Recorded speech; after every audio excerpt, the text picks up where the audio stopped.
بسم الله الرحمن الرحيم إن الحمد لله نحمده ونستعينه ونستغفره ونعوذ بالله من شرور أنفسنا ومن سيئات أعمالنا من يهده الله فلا مضل له ومن يضلل فلا هادي له وأشهد أن لا إله إلا الله وحده لا شريك له وأشهد أن محمدا عبده ورسوله أما بعد فإن أصدق الحديث كتاب الله وخير الهدي هدي محمد صلى الله عليه وسلم وشر الأمور محدثاتها وكل محدثة بدعة وكل بدعة ضلالة وكل ضلالة في النار.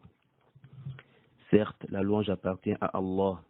Nous le louons et nous implorons son secours et nous lui demandons pardon. Et nous cherchons refuge auprès d'Allah contre les maux qui émanent de nous et contre nos mauvaises actions. Celui qu'Allah guide, personne ne peut l'égarer. Et celui qu'Allah égare, personne ne peut le guider. Et j'atteste qu'il n'y a aucune divinité qui mérite d'être adorée en dehors d'Allah, seul et sans aucun associé. Et j'atteste que Muhammad sallallahu alayhi wa sallam est son serviteur et son messager. Certes, la plus véridique des paroles est le livre d'Allah. Et certes, la meilleure guidée est celle de Muhammad sallallahu alayhi wa sallam. Et les pires des choses sont les nouvelles inventions. Et toute nouvelle invention est une innovation. Et toute innovation est égarement. Et tout égarement conduit à l'enfer. Non. Donc, nous sommes toujours dans notre série d'éclaircissements et de mise en garde contre Abdul Aziz Dipaga et sa voix takfiri et Haddadi, intitulée Ila Mata, jusqu'à quand. Non. Alors, après cette longue introduction qui portait sur le fait d'éclaircir le sujet de la mise en garde, non, par rapport aux ambiguïtés que certains étudiants en sciences, que certains anti-mises en garde apportent, non, et que beaucoup de gens au pays ou au Gabon, ou même que beaucoup de gens ont ce problème-là. Ils pensent que le fait de mettre en garde contre les prédicateurs égarés ou des personnes qui ont de mauvaises conceptions, que le fait de mettre en garde contre excusez-moi, que cela cause la division entre les gens. Non. Donc c'est pourquoi nous avons jugé mieux de commencer à éclaircir un peu cela afin que les gens sachent réellement la vérité. Car beaucoup de personnes sont dans l'ignorance et d'autres personnes viennent les embrouiller avec quoi? Avec les ambiguïtés. Vous voyez? Donc, on a essayé d'apporter quelques preuves à ce sujet-là. Et on a essayé de réfuter leurs plus grandes ambiguïtés. Non. Excusez-moi. Donc, on a essayé de réfuter leurs plus grandes ambiguïtés. Non. Et en fait, s'il fallait prendre trop de temps sur ça, en fait, on devait prendre plus de temps. S'il fallait rentrer dans tous les paramètres et toutes les profondeurs, ça devait prendre plus de temps que prévu. Or, le but ici, c'était juste d'éclaircir aux gens ce sujet-là. Et je pense que ce que nous avons déjà apporté est suffisant pour toute personne qui cherche la vérité. Non. Car celui qui cherche la vérité, un seul dalil lui suffit, vous voyez. Mais, par contre, celui qui suit le faux, même si tu l'apportes, 1000 dalil, ça ne servira à rien. Non. Donc,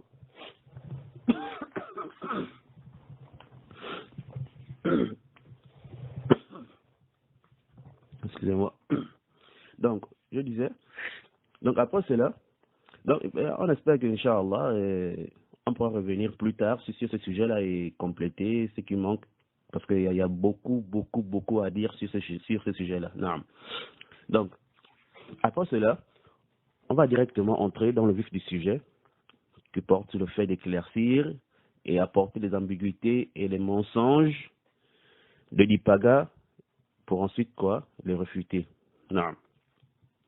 Donc, aujourd'hui, Inch'Allah, nous allons commencer avec qui sont les Haddadiyya et leurs sifat, et qui sont les têtes et les leaders de cette secte. Non. Alors, أقول مستعينا بالله, le fondateur de cette secte-là, c'est qui? C'est Mahmoud ibn Ahmad al-Haddad al-Misri. Mahmoud ibn Ahmad al-Haddad al-Misri. Donc, c'est un Égyptien. Il est né en 1374 du calendrier Hijri, qui est ensuite venu ici en Arabie Saoudite.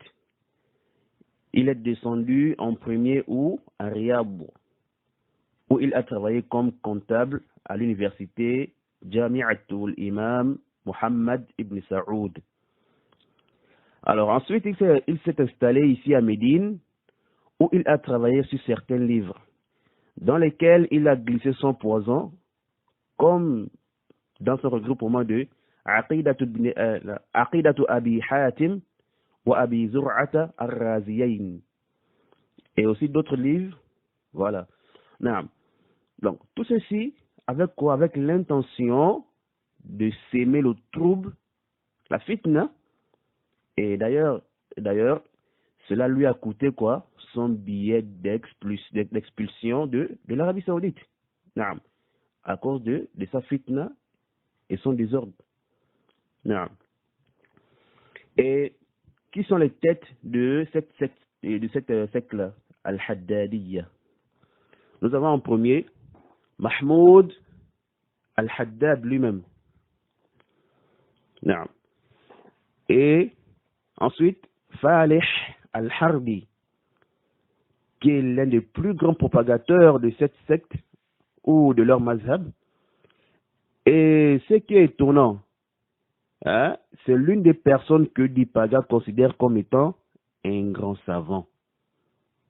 La hawla wa la quwwata illa billah.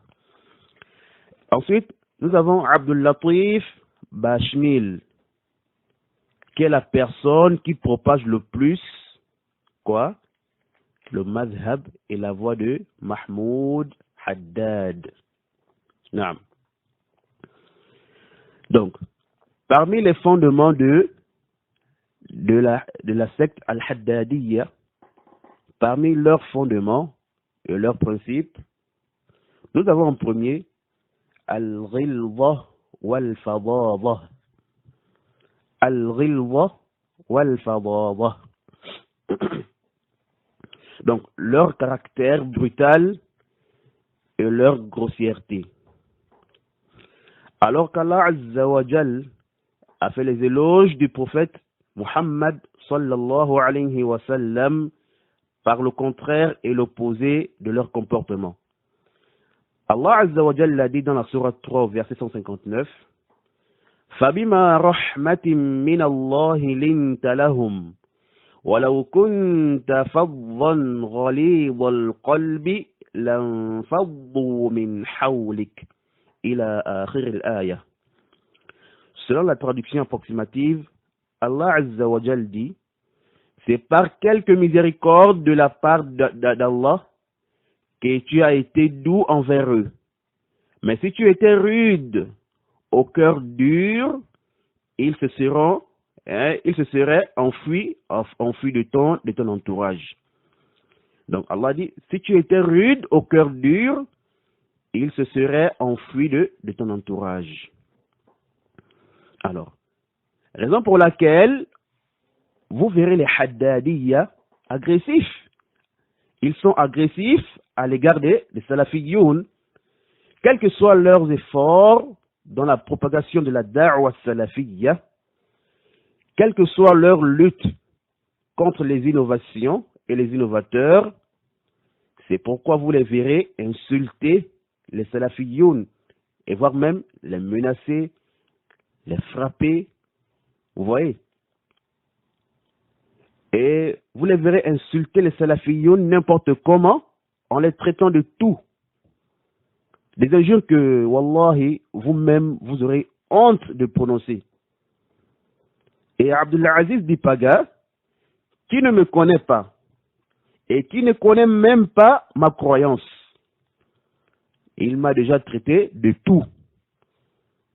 Comme, il m'a déjà traité de Mourji, Jahmi, Zindiq, et il m'a même attribué quoi? Le kufr. Car il m'a dit dans un message que je vous attends au Gabon pour faire quoi? Il dit, je vais vous prouver votre kufr. Vous voyez? Donc, il m'a même attribué quoi? Le kufr, la mécréance. Et il est allé même très loin, jusqu'à me traiter de quoi? De pédé. Subhanallah.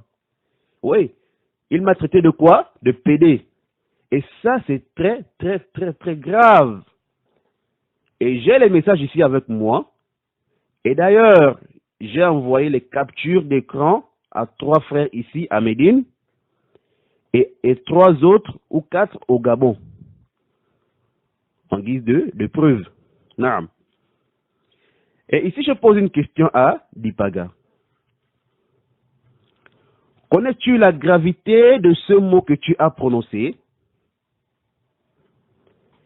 Connais-tu la sentence de celui qui accuse une personne d'être pédé? Alors nous disons ceci est quoi? Est du qazf. Naam. Ceci est du qazf. Ma hukmu qazfi ahadin بفاحشة اللواط بلا شهود بل أقول ما حكم قذف أحد بفاحشة اللواط ظلما وبلا دليل. Donc nous disons, quelle est la sentence de celui qui accuse quelqu'un d'être pédé sans témoin? Quelle est la sentence de celui qui accuse quelqu'un d'être pédé injustement et sans aucune preuve? Et ceci nous montre encore une fois de plus son ignorance. Car s'il connaissait réellement la sentence de cela et ce que cela implique, il n'aurait pas dû prononcer cela. Ou il connaît la sentence, mais comme d'habitude, il fait quoi? Il suit sa passion. Na'udhu billahi minal jahli wad-dalal. Alors, la sentence de cela est similaire à la sentence de celui qui accuse quelqu'un de zina. Donc, c'est muharramun wa kabiratun min al-kaba'ir ijma'an. Donc, le fait d'accuser une personne d'être pédé ou de zina sans aucune preuve est interdit, et cela fait partie des grands péchés. Par quoi? Par consensus des savants. Et qu'est-ce que cela implique? Cela implique quoi?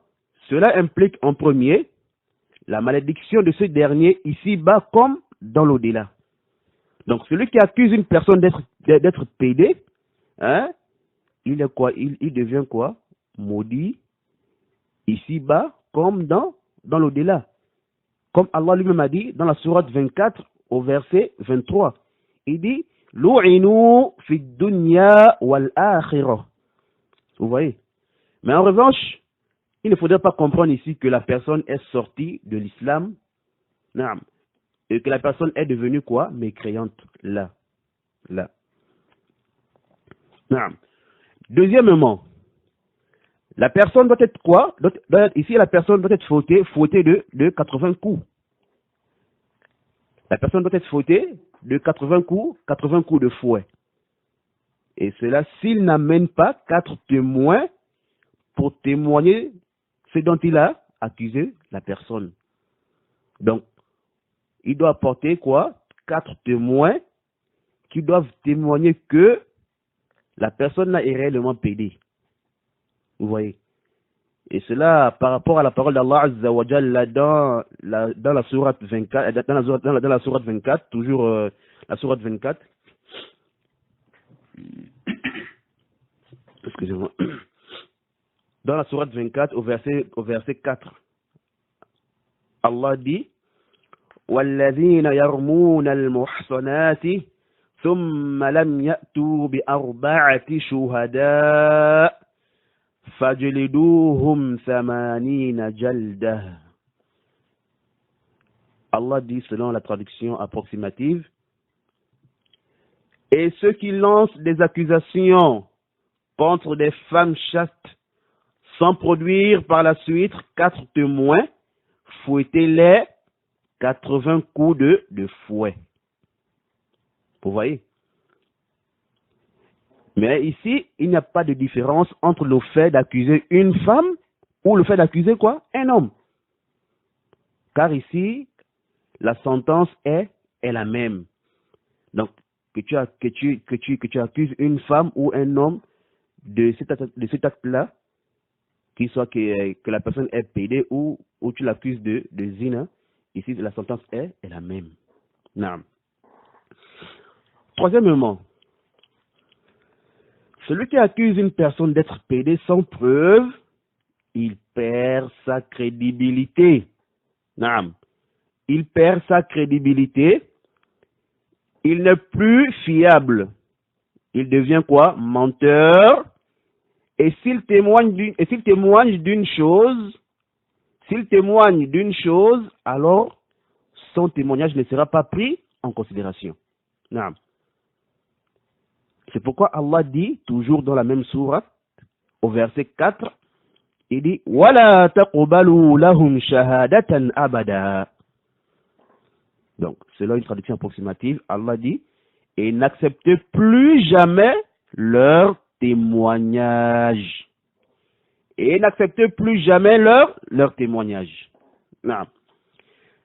Et quatrièmement, il devient quoi? Pervers. Celui qui accuse une personne d'être pédée injustement, il devient pervers. Comme Allah dit à la fin du verset 4 de la même sourate, il dit: وَأُولَٰئِكَ هُمُ الْفَاسِقُونَ. وَأُولَٰئِكَ هُمُ الْفَاسِقُونَ. Donc, selon une traduction approximative, Allah dit: ceux-là sont des pervers. Donc, c'est ceux-là qui sont des pervers. Non. Alors, c'est des gens comme ça qu'il faut laisser. Des gens comme Abdul Aziz dit pas qu'il faut laisser et ne pas mettre en garde contre eux. Hasha wa kalla. Mais qu'est-ce qu'il va enseigner aux jeunes? Qu'est-ce qu'il va enseigner aux jeunes si ce n'est que des grossièretés? Quelqu'un qui ne pèse même pas la gravité des mots qui sortent de sa bouche. Quelqu'un qui ignore la gravité des injures dans l'islam au point de tomber dans de telles situations. Les situations dans lesquelles il se condamne lui-même. Allahul Musta'an. Et c'est ça les conséquences du jahl. Ou les conséquences de se laisser emporter par la passion. Et tenez-vous bien, Abdelaziz Dipaga est allé jusqu'à insulter mes parents. Subhanallah. Un da'i. Il m'insulte, mais cela ne suffit pas. Il va jusqu'à insulter mes parents. Et après, c'est lui qui va parler d'honneur. Celui qui dit, il dit que nous sommes arrogants, impolis, et que nous le calomnions, parce que nous sommes en train de le refuter avec preuve. Alors je dis, tous ceux-là qui ont écouté ma mise en garde contre Dipaga savent que je n'ai jamais insulté Dipaga, ni parlé de sa vie privée, ni de ses parents, et ni quoi que ce soit. J'ai toujours réprimandé ses égarements et ses ambiguïtés sans pourtant l'insulter et en préservant son honneur, même si en réalité il n'a plus d'honneur à préserver. En réalité, il n'a plus d'honneur à préserver, car lui-même, Abdul Aziz, a bafoué son honneur avec tous ses faits. La karamata lahu. Naam. Alors, tout ce qu'il reste à faire pour Dipaga, c'est de se repentir de son mensonge et de ses injures et de m'avoir traité de pédé injustement et sans aucune preuve. Car Allah Azza wa Jalla l'a dit toujours dans la sourate 24 au verset 5, « Illa alladhina tabu min ba'di dhalika wa aslahu fa inna Allaha ghafurur rahim. » Allah dit, selon la traduction rapprochée du sens du verset, Allah dit, à l'exception de ceux qui, après cela, donc après avoir accusé les gens injustement de fornication ou d'être pédés, donc à l'exception de ceux qui, après cela, se repentent et se réforment, car Allah est pardonneur et miséricordieux. Non. Donc, Abdul Aziz, tu dois te repentir.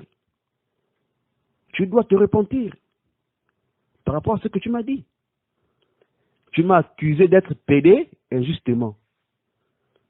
Et sachez qu'il y a certains savants qui ont dit que le simple fait de se repentir de ces faits-là ne suffit pas.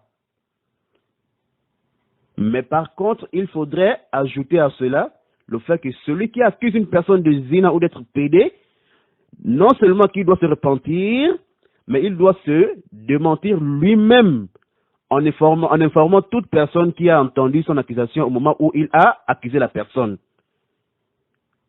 Et s'il n'était qu'à deux, alors il doit faire quoi? La même chose. Il doit faire la même chose en faisant quoi? Il doit dire à la personne qu'il a accusé qu'il s'est trompé. Non. Il doit lui dire qu'il s'est trompé. Vous voyez? Qu'il s'est trompé et qu'il a menti et que ses propos ne sont pas vrais.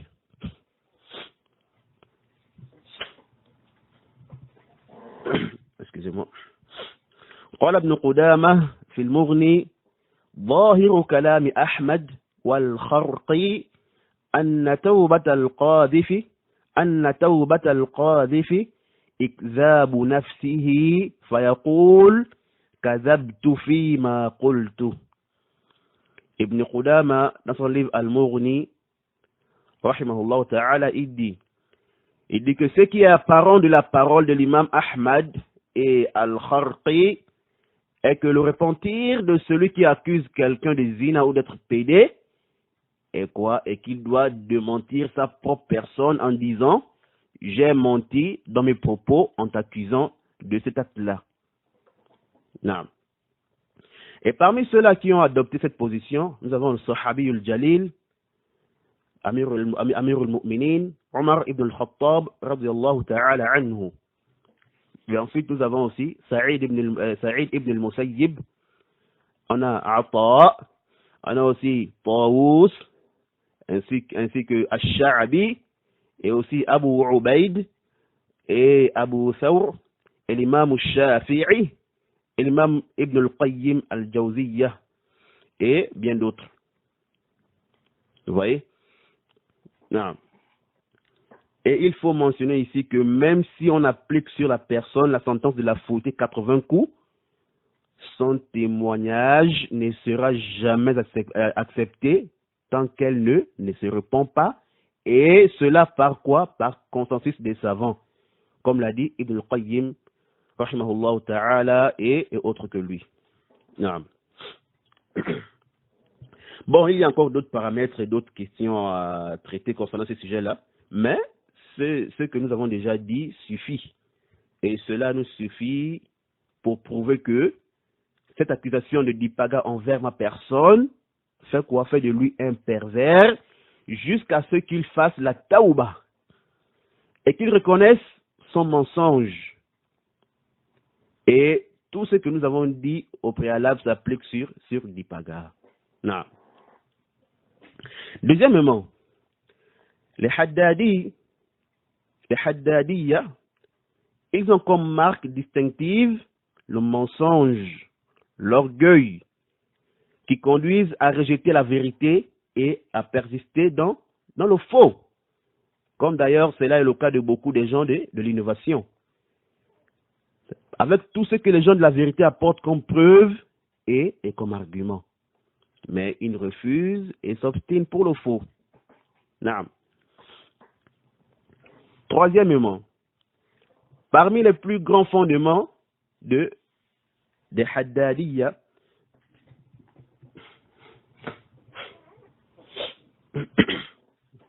excusez-moi, parmi les plus grands fondements des Haddadiyya, le non-respect des savants, en particulier les savants de la salafiyya, les savants de la sunna. Ils les surveillent, les espionnent, les dénigrent. Ils écrivent même des livres sur eux, créent des sites, des pages, dans le but de dénigrer les savants de la sunna. Regardez par exemple Dipaga. Dans son groupe, dans sa chaîne, ses publications, ses cours, il est toujours en train de dénigrer les savants, à tel point que ses cours ressemblent aux cours de médisance. Ces cours ressemblent aux cours de médisance des savants et des étudiants salafis. Wallahu al-musta'an. Et c'est certes parmi les choses les plus dangereuses chez eux, au point où ils mentent même sur les savants et leur attribuent des choses qu'ils n'ont jamais dites, ou des choses même que ces savants la réprimandent aux gens. Un simple exemple. Dipaga dit que le cheikh Rabi' hafidhahullah ta'ala est l'un des fondateurs de cette secte des pervers al-Haddadiyya. Alors que le cheikh Rabi' hafidhahullah ta'ala est reconnu pour son combat envers les gens des sectes, notamment les Haddadiyya, au point où il les combat dans presque tous ses livres et presque tous ses écrits. Naam. Bref, nous allons apporter tous ces mensonges à l'égard de ce cheikh, les mensonges de Dipaga à l'égard du cheikh Rabi', Inch'Allah ta'ala, lorsque nous allons innocenter le cheikh Rabi' du Irja et le Tajahhum et le Zandaqa que Dipaga lui attribue. Et cela à travers les livres et les écrits du cheikh lui-même. Car la chose la plus facile pour les Haddadiyya, c'est de dire un tel est Murji, un tel est Murji Jahmi, un tel est Zindiq, un tel est quoi? Et Zindiq. Parfois ils vont même jusqu'à dire que c'est un kafir. Vous voyez? Et ils aiment bien se cacher derrière ce terme-là, ce mot-là, Zindiq, pour dire que la personne est mécréante. Vous voyez? Et ça aussi, on va aussi parler de ce terme-là, de ce mot-là, le mot Zindiq. Parce qu'ils aiment bien employer ce mot-là. Et lorsque tu leur demandes que pourquoi ne dis-tu pas une bonne fois qu'il est kafir, il te dit quoi? Que si je dis qu'il est Zindiq ou kafir, ça va changer quoi? Naam. Quatrièmement, parmi les fondements et les principes de Haddadiyya, et parmi leurs gros problèmes et leurs plus grands égarements, le fait de rendre automatiquement innovatrice toute personne qui tombe dans une innovation, sans principe, sans condition, sans savoir qu'est-ce qui a fait en sorte que la personne puisse tomber dans l'innovation. Car il se pourrait que la personne soit excusée. Nam. Il se pourrait que la personne soit tombée dans l'innovation par shubuhat. Ou bien une shubuhat qui l'a conduit à cela. Nam. Oui. Ou il se pourrait que la personne, peut-être, je ne sais pas, il est né dans une bia, dans un environnement, il a trouvé les gens comme ça, et il n'a pas de science, il fait quoi? Il suit seulement quoi? Les gens de son environnement, ses parents et ses amis. Khalas. Vous voyez? Donc, ici, on peut trouver que la personne est dans une bid'a, mais pas par passion. Vous voyez? Non. Et ils ont tellement abusé dans ce principe-là qu'ils ne font même plus de distinction entre le comportement à adopter envers les savants de la sunna qui sont tombés dans certaines erreurs. Et même dans certaines innovations, mais à l'issue d'un ijtihad, d'un effort afin d'atteindre un jugement. Et il ne distingue pas entre ceux-là et les gens de l'innovation et ceux qui suivent leur passion. Alors qu'en réalité, les gens de la sunna disent que le savant de la sunna n'est pas infaillible. En effet, un grand savant de la sunna peut commettre des erreurs. Alors, dans ce cas, nous acceptons de lui sa sunna et nous ne le suivons pas dans son erreur, car cela est interdit. Mais tout en préservant l'honneur du savant et son rang. Et un savant peut tomber dans une innovation à l'issue de son ijtihad. En ce moment, il nous est interdit de le suivre dans son innovation. Aucune personne n'est à l'abri des erreurs. Donc, c'est pas parce que il est savant qu'il ne peut pas se tromper. Un savant que nous connaissons de par son manhaj, sa voix, son respect pour la sunna et son effort fourni dans la sunna et son effort fourni pour secourir la sunna et qui est reconnu pour son suivi de la voie des salaf.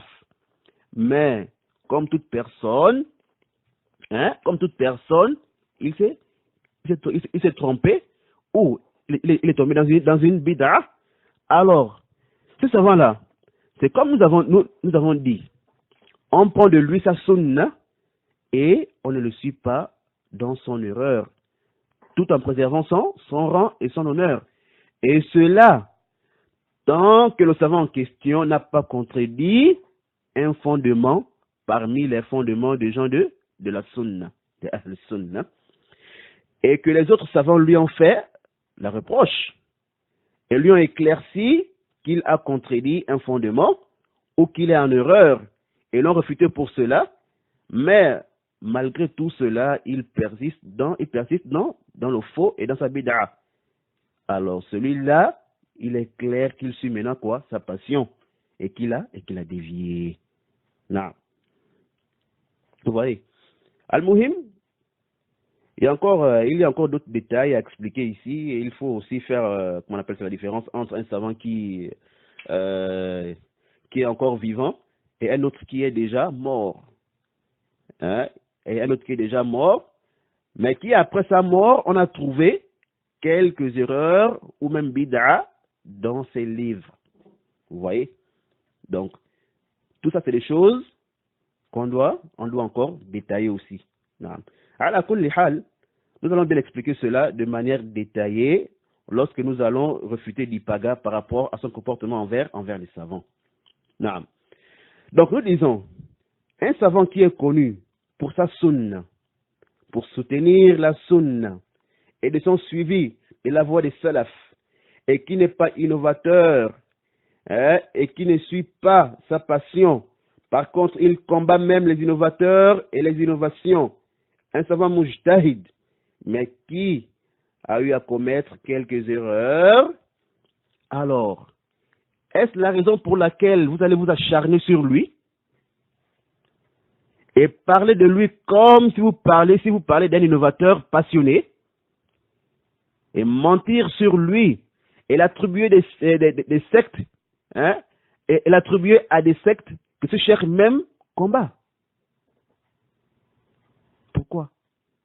Et vous allez même jusqu'à le faire sortir des rangs des gens de la sunna. Subhanallah. Wallahi ma ashadda zulmikum. Ma ashadda zulmikum, wallah. Vous voyez? Quelle est cette manière de se comporter envers les savants? Quelle est cette voie-là? Qui vous a précédé dans cette voie? Les salaf salih ne se sont pas comportés comme ça envers les savants ou envers les allat des ulama, envers les savants qui ont commis certaines erreurs. Vous voyez? Ils n'ont jamais dit de se comporter comme ça aussi envers eux, car ils savaient que s'affilier à la salafiyya, à la sunna, ne signifie pas ne pas commettre d'erreur. Ou le fait de s'affilier à la salafiyya ne fait pas de toi de quelqu'un qui ne peut pas commettre une erreur ou quoi, une innovation quelque part un jour. Là, tout le monde peut commettre des innovations ou des erreurs. Ça dépend. Souvent, une personne peut-être, par exemple, il peut tomber dans une bid'a par rapport à une shubha. Mais après, si quelqu'un lui clarifie les choses, khalas, il revient de son erreur. Vous voyez? Donc, s'affilier à la salafiyya, à la sunna, ne signifie pas ne pas commettre d'erreur. Naam. Donc, il faudrait que vous sachiez qu'il y a une manière de se comporter avec les gens de la sunna qui ont commis des erreurs et qui sont peut-être tombés dans certaines innovations.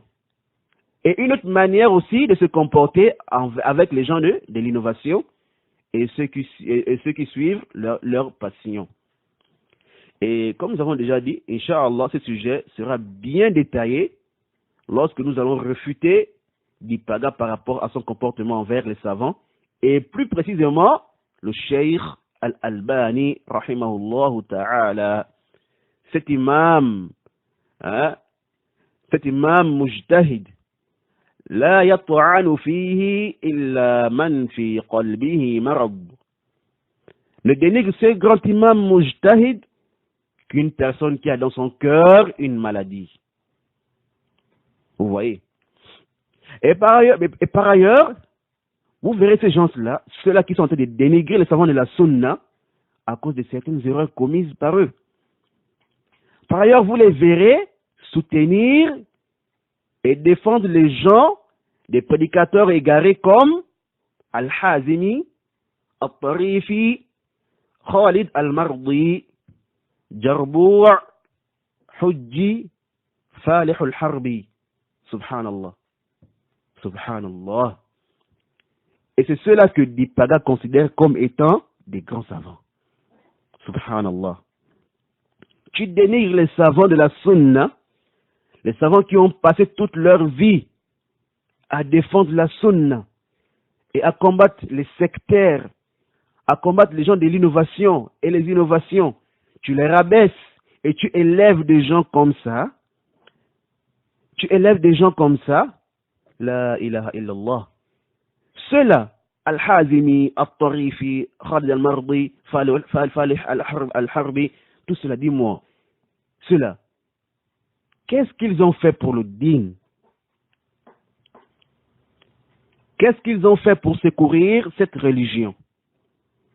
Si ce n'est que pervertir les jeunes et les rendre takfiri, les inciter à quoi? À se rebeller contre les autorités. Et d'ailleurs, leur impact sur toi reflète sur tes propos et faits.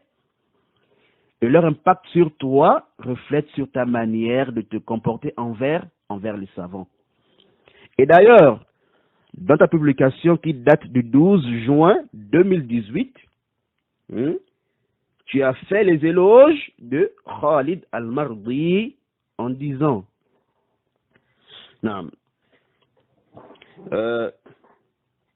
ici, le 12 juin 2018, alors, Dipaga a publié dans son groupe La Oumma du Gabon sur Facebook, il dit, je cite, le cheikh Khalid al-Mardi est soit en prison ou sous terre.